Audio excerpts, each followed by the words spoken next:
curious kittens and starlit dreamers. You've stumbled quite delightfully into another episode of DreamThreads, the podcast where stories shimmer like moonbeams on polished fur. I'm Whisker McFluff, your velvet pod guide through the veils of magic.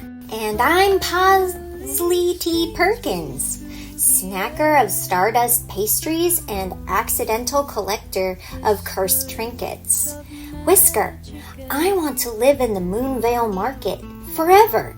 I'd sleep in a spool of enchanted ribbon and trade my whiskers for a riddle-proof collar.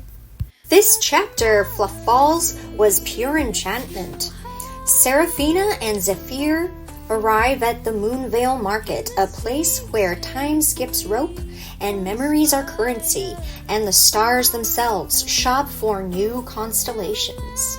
Imagine tents made of night silk, laughter echoing in 10 languages, and a vendor who'll sell you a memory of your future if you can answer their riddle about your past.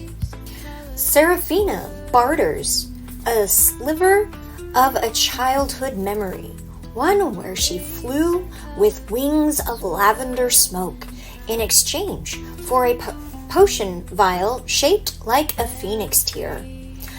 And that, dear listeners, leads to some real meowgic later.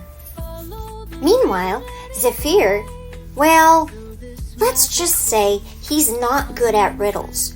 Poor guy got swindled out of a perfectly fine memory of his 7th birthday and accidentally bought a singing scarf that won't stop performing interpretive poetry.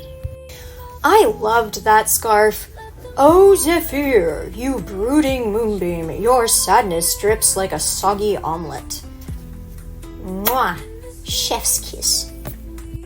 But the whimsy of Moonveil fades as fog at dawn. And suddenly, boom! We're swept into the cold grandeur of Shadow Dais. The grand hall, obsidian pillars, candlelight flickering like memories. Zephyr sits at the high table with his father, King Thalion, stern as ever. Lords and ladies of the court in dark silks with eyes like polished onyx.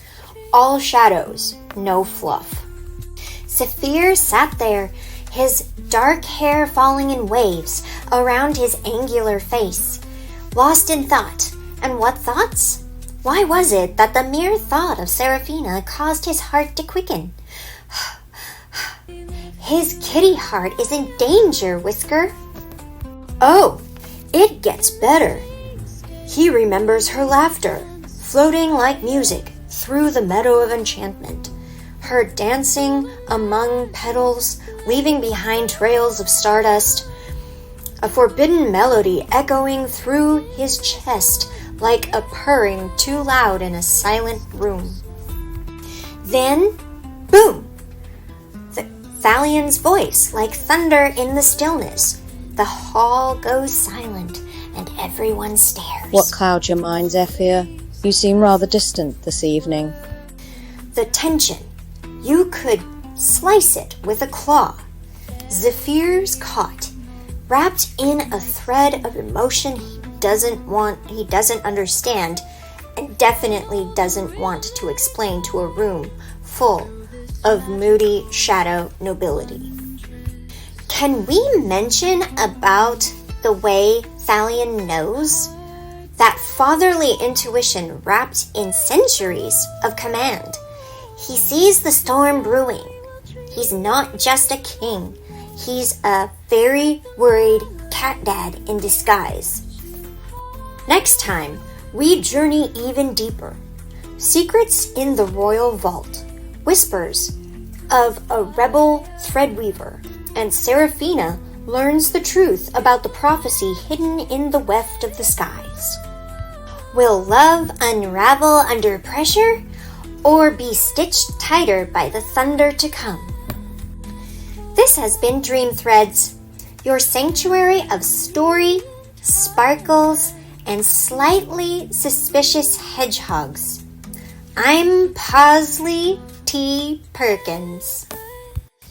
And I'm Whisker McFluff.